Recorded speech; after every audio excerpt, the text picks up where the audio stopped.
Tema 2. Propiedades de alineamientos. En este tema vamos a ver las propiedades de los alineamientos. Entonces, para poder visualizar las propiedades, al igual que en superficies, nosotros podemos seleccionar el objeto e ir en la parte superior en las propiedades de alineamiento, hacer clic directamente al icono. O también podemos hacer clic derecho sobre el alineamiento y hacer clic en la opción propiedades de alineamientos. También podemos irnos a Prospector y en el alineamiento que está dentro de la colección, hacerle clic derecho y propiedades, ¿no? Entonces, el alineamiento tiene diversas propiedades. La primera de ellas es la propiedad de información, en donde tenemos el nombre del alineamiento, alguna descripción, el estilo asignado y el tipo de alineamiento, ¿no? En estaciones de control podemos ver cuál es el punto de referencia, es decir, el punto en el cual a partir de ese punto se hace el conteo de progresivas, el conteo de coordenadas, etc., ¿no? Entonces, acá nos está diciendo que la progresiva de referencia es la 0 y que las coordenadas de inicio son estas coordenadas que aparecen aquí. ¿Ok? Es decir, que este es el punto pivot o el punto de referencia. Pero no necesariamente es, el punto de referencia necesariamente es el inicio, puede ser cualquier otro punto de referencia. Y la progresiva no necesariamente tiene que ser 0, puede ser cualquier otro valor diferente, ¿no? Por ejemplo, nosotros le podemos colocar aquí el valor de 100.000, que significa que sería el kilómetro 100, ¿no? Cuando nosotros digitamos, nos apareció un mensaje, si ustedes pueden darse cuenta, aparece un mensaje de advertencia indicando de que al cambiar la progresiva o la localización del punto de referencia, pues se pueden ver afectados los objetos que dependen de este alineamiento, ¿no? Entonces, si deseas continuar, le das en aceptar, o si deseas abortar, en cancelar. ¿Ok? Entonces, lo estamos cambiando a 100.000, por ejemplo, y con eso se recalcula, ¿no? Se recalcula la progresiva inicial, la progresiva final, y bueno, su longitud siempre es constante. ¿Ok? Esa es la propiedad de estaciones de control. En la parte inferior se pueden añadir o quitar ecuaciones de empalme, pero eso lo vamos a ver en los temas posteriores. En masking nosotros podemos agregar una máscara, es decir, una especie de discontinuidad en la cual oculta una parte del alineamiento. Entonces podemos agregar aquí también un masking haciéndole clic aquí en el más. Por ejemplo, si quisiéramos ocultar esta parte, ¿no? La parte donde hay un puente. Entonces, esta parte donde hay un puente o una alcantarilla, si quisiéramos ocultarlo, podríamos marcar desde la 1960, por ejemplo. Presionamos Enter. Bueno, me está diciendo que la 19 es claro, lo que pasa es que nosotros hemos cambiado el valor de la progresiva, ¿no? Ya no es la 1 más 900, sino sería 100.000, ¿no? Entonces vamos a aplicar, aceptar para que se actualice. Y ahora sí, nuevamente entramos a las propiedades. Vamos a masking y le vamos a colocar la 101.940, por ejemplo. Vamos a crear la máscara hasta la 102.160. ¿Okay? Entonces ahí ya se ha creado una primera máscara. Nosotros si aplicamos y aceptamos, vamos a ver de que aparentemente no hay alineamiento, ¿no? Pero en realidad no es que no exista, sino que solamente está oculto, ¿ok? ¿Esto para qué se utiliza? Esto se utiliza con el fin de no tener visualizado alineamiento o tramos de alineamiento que necesariamente no se vayan a utilizar o procesar o diseñar, ¿no? Sino que solamente sirven como para tener alguna continuidad o alguna referencia, ¿no? Pero si no se va a utilizar, se puede ocultar, ¿no? Ok, entonces vamos a entrar a las propiedades nuevamente y podemos seleccionar toda esta fila y podemos eliminar la máscara, ¿no?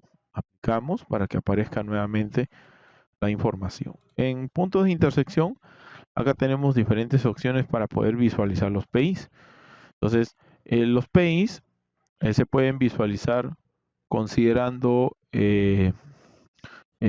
por cambios de dirección del alineamiento. Se puede considerar de manera individual y se puede simplemente no visualizar los puntos de intersección, ¿no? Entonces, si nosotros queremos, por ejemplo, mostrar los PIs de una curva compuesta, es decir, una curva compuesta de dos o más curvas, queremos que los PI se muestren en cada curva, entonces tenemos que utilizar esta opción. Pero si queremos que el PI se muestre de manera total, no importando si la curva está compuesta de dos, tres curvas, pero que solamente hay un PI, utilizamos esta opción, ¿ok? Para la visualización de los PIs. En la opción de restricciones, edición de restricciones, bueno, aquí hay dos opciones que por defecto están habilitadas. ¿Para qué? Para que en la primera opción siempre se puedan restringir las tangencias al momento de realizar un cambio en el alineamiento, ¿no? Y la segunda opción es para poder bloquear todos los parámetros de restricción. Es decir, para nosotros no tener opción de cambiarlos, modificarlos, sino que bastando con un solo parámetro, basta con un solo parámetro cambiar, el resto de valores también van a cambiar, ¿no? Y finalmente la pestaña de Design Criteria, en donde podemos asignar a nuestro alineamiento una velocidad de diseño.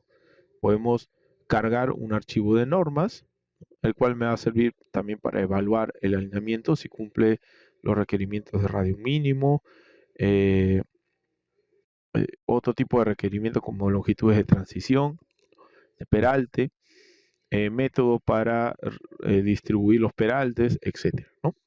Entonces, por ejemplo, si hacemos un clic aquí en el más, le vamos a agregar un tramo de velocidad. Normalmente lo que aparece aquí es la progresiva inicial del tramo. No aparece de inicio a fin, sino solamente la progresiva inicial.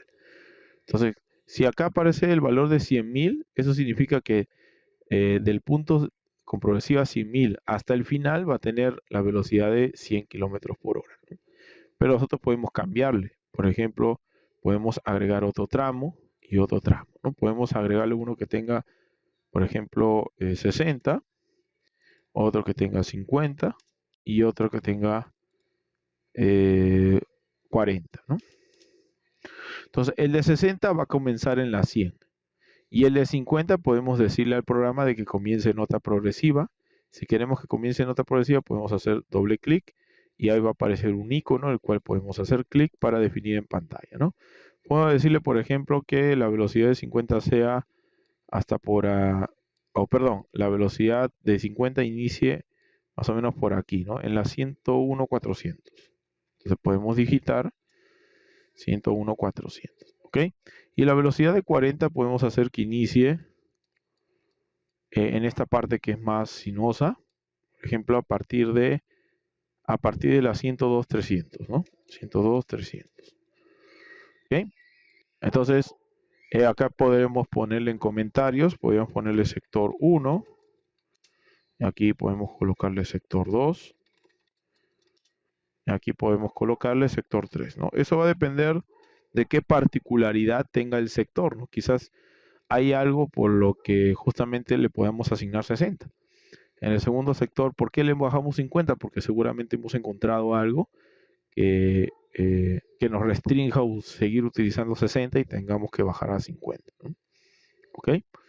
Entonces, eso es válido en el diseño, se puede hacer eso. ¿Ok? A esto se le llaman tramos homogéneos, aunque va a depender de la longitud. La norma te establece que la mínima longitud es 3 kilómetros o 4 kilómetros puede ser también, dependiendo de la velocidad de diseño. Pero podemos adoptar menores longitudes si la diferencia de velocidades es 10 kilómetros por hora, ¿no? Caso contrario, se acepta hasta 20 kilómetros por hora, pero los tramos homogéneos tienen que ser hasta 3 kilómetros, ¿ok? Como mínimo 3 kilómetros. Muy bien, entonces también podemos hacerle un clic aquí para que el programa cargue un archivo de normas. El archivo de normas que va a cargar es el que está en esta ruta por defecto. Podemos hacer un clic y aquí podemos encontrar el archivo de normas, ¿no? Este es el archivo que está utilizando por defecto, es un archivo XML, ¿ok? Entonces le podemos hacer clic en el check y en la parte inferior también podemos seleccionar un conjunto de verificación de diseño. Pero todo esto lo vamos a ver en el siguiente tema, ¿no? Entonces hacemos un clic en aceptar, ya tenemos editado el alineamiento Y si queremos ver los tramos de velocidad que no se ven con las etiquetas que están actualmente cargadas, hacemos un clic derecho y hacemos clic en la opción editar etiquetas de alineamiento. Va a aparecer este cuadro de diálogo en donde en el tipo buscamos el tipo de etiquetado que queremos insertar. Si queremos agregar las etiquetas o los textos que representan la velocidad de diseño, entonces vamos a la sección Design Speed y una vez que seleccionamos el tipo, al costado nos aparece la etiqueta que contiene ese tipo de etiqueta y simplemente hacemos clic en agregar. Al momento de agregar, vamos a hacer clic en aplicar y aceptar. Entonces, ahora nos va a aparecer un texto en donde va a aparecer el punto de inicio del tramo de velocidad y el valor de la velocidad, ¿no? Si nosotros nos vamos un poco más adelante, vamos a encontrar otra etiqueta que nos habla del siguiente sector de velocidad, que es 50, ¿no? Y otra por aquí, que es el de 40 kilómetros por hora. Bien, entonces, de esta manera hemos aprendido a visualizar las propiedades de un alineamiento. Nos vemos en el siguiente video.